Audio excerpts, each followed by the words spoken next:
My dear friends, the proclamation of the kingdom of God and its action in human history was the central message or central teaching in Jesus' ministry.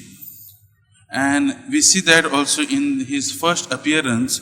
We read it in the Gospels of Matthew and Mark also. And Jesus declares, no, repent, for the kingdom of God is at hand. And then we see, the people, we know the history of the Jews a bit, is the people of Israel a bit, that, people began they began to expect, the coming of the kingdom. And they thought, first of all, as we know, that they thought it would be a political kingdom since they were ruled over by the Romans.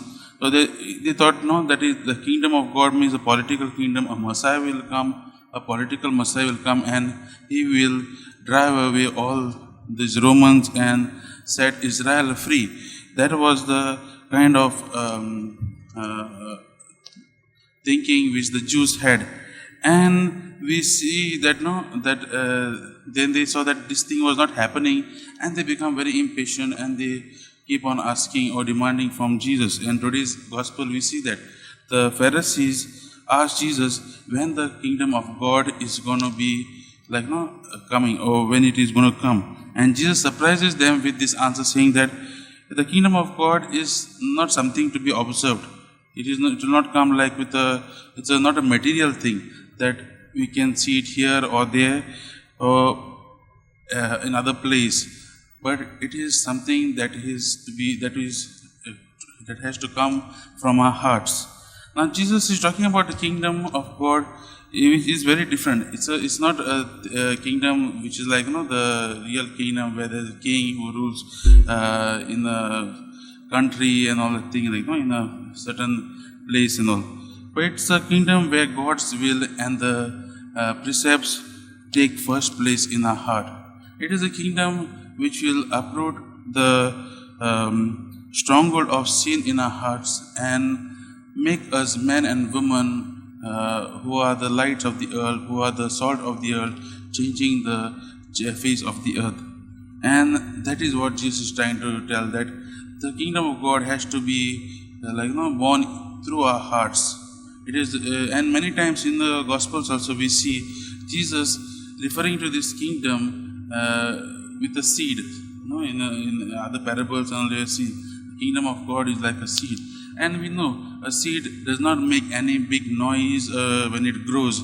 It grows in silence, and that is what Jesus is saying. That it is the kingdom of God is nothing that we have to see it it will not make a big sound, but it comes. It comes in the silence of our hearts when we have these eyes of faith. So the kingdom of God should transform us from within. And that is what Jesus is trying to tell us. The kingdom of God actually already has come through the person of Jesus. And that is why, my dear friends, we need to have these eyes of faith. Jesus is there. Jesus has come into this world and He has died for us.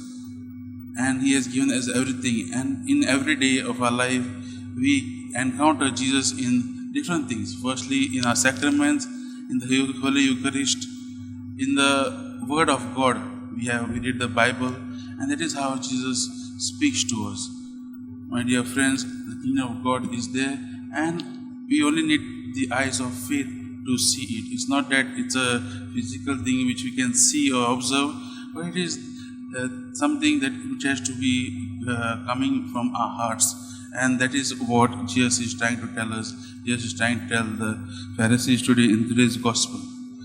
I would like to end this short reflection of mine with a short story. It's about a story about a monastery. You must have heard it. And there was this famous monastery which has fallen very hard in hard times.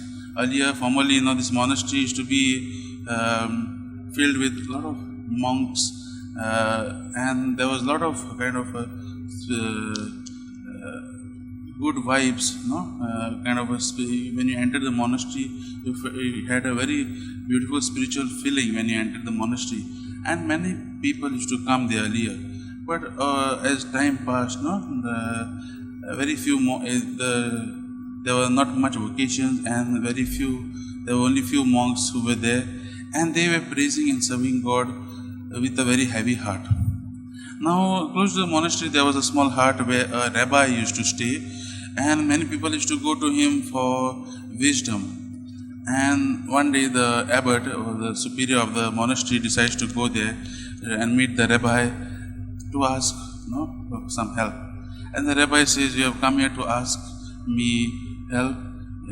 Then he says, "You and your brothers in the monk brothers, are serving God with a very heavy heart.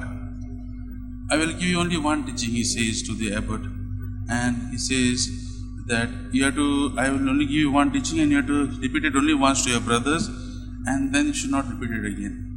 And he looks at the abbot in the eyes and says, "The Messiah is among one of you all," and he tells the abbot to go away.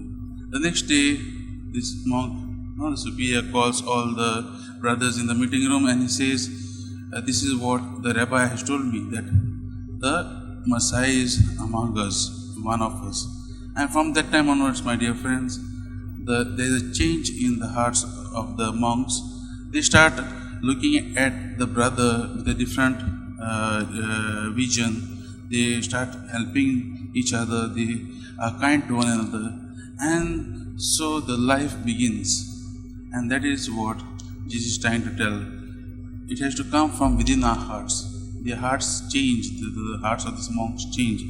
Sometimes, my dear friends, we go searching for the kingdom of God, or we go searching for God in different places. We go far away from where God is there.